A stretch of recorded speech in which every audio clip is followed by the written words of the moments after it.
नमस्कार दोस्तों, आइए सुनते हैं सुभद्रा कुमारी चौहान के द्वारा लिखी कहानी देवदासी। कहानी और मेरा प्रयास अगर आपको अच्छा लगे तो आप इस वीडियो को लाइक, चैनल को सब्सक्राइब और कमेंट करके हमें जरूर बताइएगा कि आपको ये कहानी कैसी लगी है। आइए सुनते हैं कहानी देवदासी। सोकर उठते ही सुरेश की दृष्टि सामने वाले मकान पर पड़ी, जो महीनों से खाली पड़ा था। उसने देखा एक स्त्री सामने छज्जे पर खड़ी है। सिर के बाल छल्ले छल्ले बनकर माथे पर बिखरे हुए थे। रंग बहुत गोरा न होकर भी सांवला नहीं था। चेहरा बड़ा ही आकर्षक था। स्त्री के चेहरे पर विषाद की एक गहरी छाप स्पष्ट दिखाई दे रही थी। उम्र कुछ अधिक थी, पर सौंदर्य में किसी प्रकार की कमी न आई थी। सुरेश मंत्रमुग्ध की तरह बहुत देर तक उसकी तरफ देखता रहा। स्त्री नीचे सड़क की ओर देख रही थी। आंख ऊपर करते ही उसने सुरेश को देखा। दोनों की आंखें मिली। सुरेश की आंखों में प्रसन्न था और रमनी की आंखों में याचना। तुरंत ही किसी प्रकार की आवाज सुनकर रमनी भीतर चली गई। फिर छज्जे के दरवाजे दिन भर बंद रहे। उसके नए पड़ोसी कौन है, यह सुरेश बिल्कुल न जान सका। शाम को सुरेश घूमने चला गया। घर लौटा तो 11:30 बज रहे थे। सामने वाले मकान में अब भी प्रकाश था। सुरेश एक आराम कुर्सी पर लेट सा गया था। एकाएक एक बड़ी ही मधुर संगीत की लहर ने आकर उसकी सारी शिथिलता को दूर कर दिया। वो उठकर बाहर आया। छज्जे पर सामने वाले मकान में कोई गा रही थी। सांवरिया से लागी रहे दो नयन। गायिका संगीत कला की विशारदा जान पड़ती थी। सुरेश भी तो संगीत प्रेमी था, और केवल संगीत प्रेमी ही नहीं, संगीत के विषय में उसे ज्ञान भी काफी था। सुरेश सोचने लगा, हो न हो वही स्त्री है। पुरुष के गले में कितनी मिठास आएगी कहाँ से। तब तक गायिका ने गीत का अंतरा गाया। काह करूं कित जाऊं मोरी सजनी नाही, परत मोहे चैन सांवरिया से लागी रहे दो नयन। संगीत बंद हो चुका था। सुरेश कुछ देर तक टहलता रहा और थोड़ी देर में उसे एक हल्की सी चीख सुनाई पड़ी। फिर सब कुछ बंद हो गया। सुरेश कुछ समझ न सका कि मामला क्या है। वो जाकर सोया रहा। दूसरे दिन सवेरे सुरेश देर तक सोता रहा। जब वो सोकर उठा तब तक छज्जे में सब दरवाजे बंद हो चुके थे। दोपहर को सुरेश अपने कमरे में खड़ा था। एकाएक सामने वाले मकान की एक खिड़की का एक कांच निकल गया। सुरेश ने फिर उसी रमनी का मुंह देखा। इन दोनों के बीच काफी अंतर था। चेहरा भी बहुत साफ ना दिखाई पड़ता था। रमनी बहुत देर तक सुरेश की ओर देखती रही। आंखों में याचना थी, चेहरे पर करुणा। सुरेश कुछ समझ न सका कि मामला क्या है। वो बैठ गया। बैठ जाने पर वो स्त्री दिखाई न पड़ती थी। कुछ देर बाद सुरेश ने देखा कांच फिर उसी तरह जहां का तहां लगा दिया गया था। सुरेश के सामने ये स्त्री एक समस्या बनकर प्रकट हो गई थी। वह कुछ समझ ही न पा रहा था कि मामला क्या है। रमनी ना तो कुलवधू सी जान पड़ती थी, न निर्लज वैश्य ही। वो सुरेश की ओर देखती थी जरूर, पर वासना की लपट उन आंखों में नहीं थी। उन आंखों में विषाद के साथ याचना जरूर साफ साफ दिखाई पड़ती थी। यह भी साफ साफ जान पड़ता था कि जैसे वो सुरेश से कुछ कहना चाहती हो, पर अवसर ना मिलने के कारण कह ना पाती हो। सारे दिन सुरेश इन्हीं गुत्थियों में उलझा रहा और शाम होते ही घूमने चला गया। सुरेश ने सोचा, दूसरों की चिंता में क्यों वह अपना समय खराब करे। उसने अपने जी को बहुत समझाना चाहा, किंतु पहेली के रूप में वो स्त्री बार बार उसके नेत्रों के सामने आ जाती थी। सुरेश बहुत रात गए घर लौटा।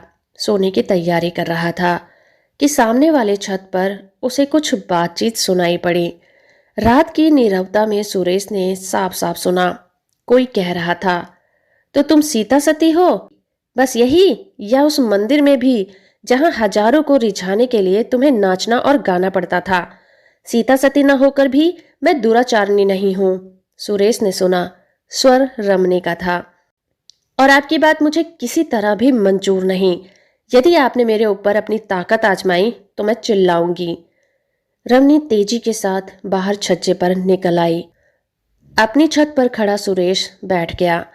रमनी के साथ साथ उससे बातचीत करने वाला युवक भी बाहर आ गया। स्वर कुछ धीमा करके बोला, प्रतिमा, तुम्हें हम समझाने आए हैं।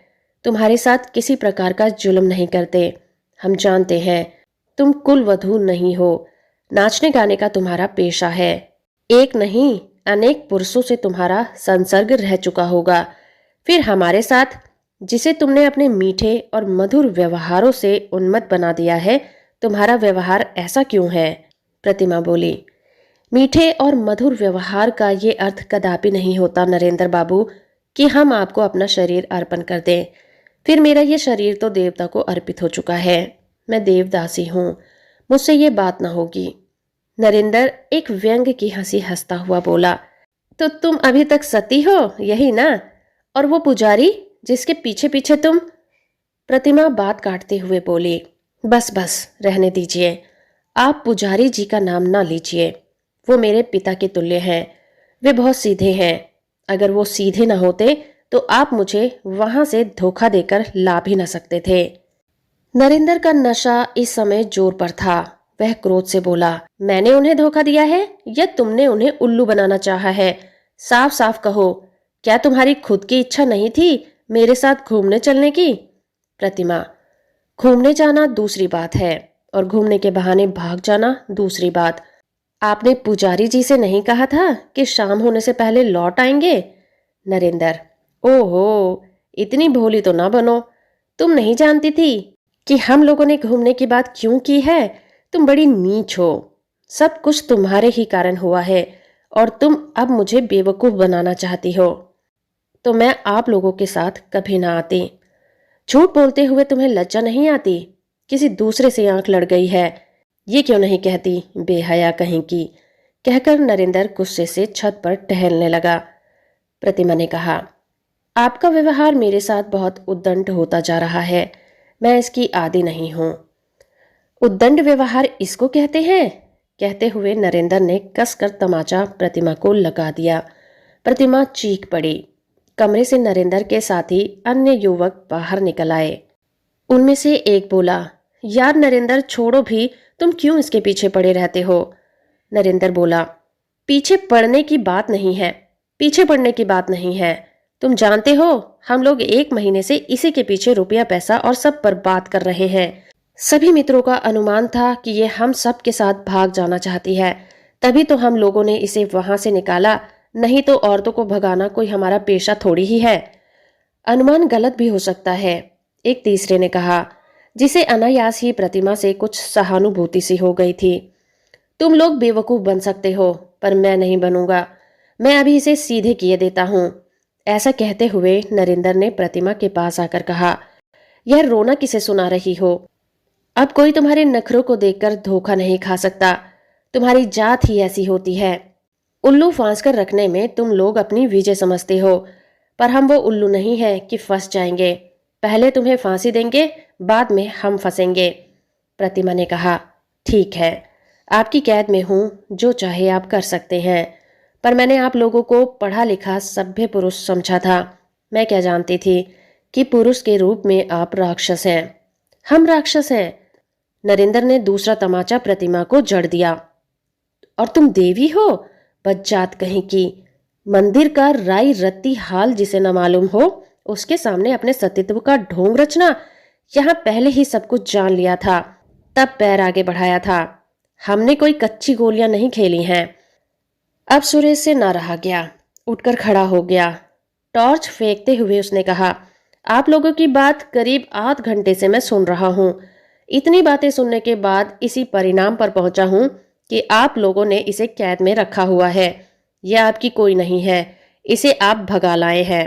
नरेंद्र ने उसी क्रोध के स्वर में कहा, हमारे आपस के झगड़े में पड़ने की तुमको कोई जरूरत नहीं है। सुरेश बोला, मैं एक मनुष्य हूँ जो मनुष्यता का बर्ताव करना चाहता है। यदि आप लोगों ने मेरे साथ दूसरी तरह का बर्ताव किया तो फिर मुझे पुलिस का आश्रय लेना पड़ेगा। मामला पुलिस तक गया। चारों व्यक्ति जमानत पर छोड़ दिए गए। प्रतिमा को उसकी इच्छा के अनुसार सुरेश के साथ छोड़ दिया गया। सुरेश उसे उसके मंदिर के पास पहुंचा देना चाहता था, परंतु प्रतिमा उसी रात में बीमार हो गई और लगातार 1 महीने तक बीमार चली। बीमारी से अच्छे होने के बाद अस्पताल से लौटकर प्रतिमा सुरेश की अतिथि हुई। एक दिन सुरेश बोला, अब आपको मंदिर पहुंचाना पड़ेगा, किंतु आपने अब तक ये नहीं बताया कि आप उन लोगों के चंगुल में कैसे फंस गई। प्रतिमा बोली, गुजरात के देहाती इलाके में दुर्गा देवी का एक बड़ा प्राचीन मंदिर है। मंदिर से लगी हुई बहुत सी जायदाद है, जिसकी सालाना आमदनी 30,000 के करीब होती है। उसी मंदिर की मैं देवदासी हूँ। माता पिता ने मन्नत मांगी थी कि यदि संतान होगी तो कन्या संतान को देवता की भेंट चढ़ा देंगे। मैं उनकी दूसरी संतान हूँ। 5 वर्ष की आयु में मुझे मंदिर में छोड़ गए। मंदिर के बहुत से ट्रस्टी हैं और एक प्रधान पुजारी और कई पुजारी हैं। प्रधान पुजारी पढ़े लिखे विद्वान और बहुत नेक हैं। मंदिर की आमदनी से बहुत से छात्रों को छात्रवृत्ति मिलती है। बहुत से अनाथ और विधवाओं का पालन पोषण होता है। प्रधान पुजारी के कारण मंदिर में किसी प्रकार का अनाचार नहीं हो पाता। मेरे अतिरिक्त और भी देवदासियां हैं। मंदिर के ट्रस्टी और दूसरे लोग देववासियों के साथ अनाचार करना चाहते हैं, पर प्रधान पुजारी के कारण ये नहीं हो पाता था। इसलिए ट्रस्टीगण पुजारी जी से असंतुष्ट हैं। मुझे पुजारी जी ने छुटपन से ही हिंदी और संस्कृत की शिक्षा दी है। मैं मंदिर में नाचने गाने के बाद उनका लिखने पढ़ने का भी बहुत सा काम कर देती थी। वे बहुत बूढ़े हो चुके हैं। नरेंद्र वगैरह 6 आदमी एक दिन हमारे मंदिर में पहुंचे। ये लोग पढ़े लिखे सभ्य कहलाते हैं। पुजारी जी ने इनके आदर सत्कार का भार मुझे सौंपा था। इसके बाद इन्होंने मंदिर में कुछ दिन ठहरना चाहा। आने जाने वालों के लिए ठहरने का प्रबंध वहां काफी अच्छा है। उसके बाद ये लोग धोखा देकर मुझे ले आए। कई जगह ले गए, कहीं एक दिन ठहरे, कहीं 2 दिन। सब जगह मुझसे यही कहते रहे कि पुजारी जी से पूछ लिया है, पर मुझे संदेह हो गया और यहाँ कई दिन से ठहरे हुए हैं। जो कांड हुआ वो सब आप जानते हैं। सुरेश बोला, पहले पत्र लिखकर पुजारी जी से मंदिर का हाल चाल पूछ लूं, फिर तुम्हें ले चलूं। प्रतिमा की भी यही राय रही। सुरेश ने पत्र लिखा और कई दिन बाद उत्तर मिला। मंदिर की एक प्रधान देवदासी के अचानक गायब हो जाने से मंदिर में बड़ी गड़बड़ी मच गई है। ट्रस्टी लोगों ने प्रधान पुजारी को अलग कर दिया है। उनके स्थान पर जो प्रधान पुजारी नियुक्त हुए हैं वो बड़ा अनाचारी है। अब मंदिर मंदिर नहीं, अनाचारियों का अड्डा बन गया है। निवेदक। पत्र पढ़कर प्रतिमा ने कहा, अब मैं वहां जाकर क्या करूंगी? सुरेश ने कहा, फिर अब क्या करना चाहिए? हताश सी होकर प्रतिमा बोली, मैं क्या कहूं, आप ही जानिए। सुरेश ने कहा, मेरा तो विचार है कि आप विवाह करके किसी भले आदमी की कुलवधू की तरह रहिए। प्रतिमा चौंक पड़ी। विवाह? मुझसे कौन विवाह करेगा? और फिर विवाह की मेरी उम्र भी तो नहीं रही। सुरेश ने प्रतिमा के जरा पास जाकर प्रेम, श्रद्धा और आदर के भाव से कहा, उम्र की बात मत कहो प्रतिमा। शेक्सपियर ने जिससे विवाह किया था उसकी उम्र उससे 9 साल अधिक थी। विवाह 2 आत्माओं का मिलन है और आत्मा कभी वृद्ध नहीं होती। मैं तुमसे विवाह कर सकता हूँ। प्रतिमा का चेहरा लज्जा से लाल हो रहा था। उसका मस्तक झुकते झुकते सुरेश के चरणों पर आ गिरा। तो दोस्तों, अभी आप सुन रहे थे सुभद्रा कुमारी चौहान के द्वारा लिखी कहानी देवदासी। उम्मीद करती हूँ आपको ये कहानी और मेरा प्रयास अच्छा लगा होगा। हमें कमेंट करके जरूर बताइए कि आपको ये कहानियाँ कैसी लगती हैं। धन्यवाद।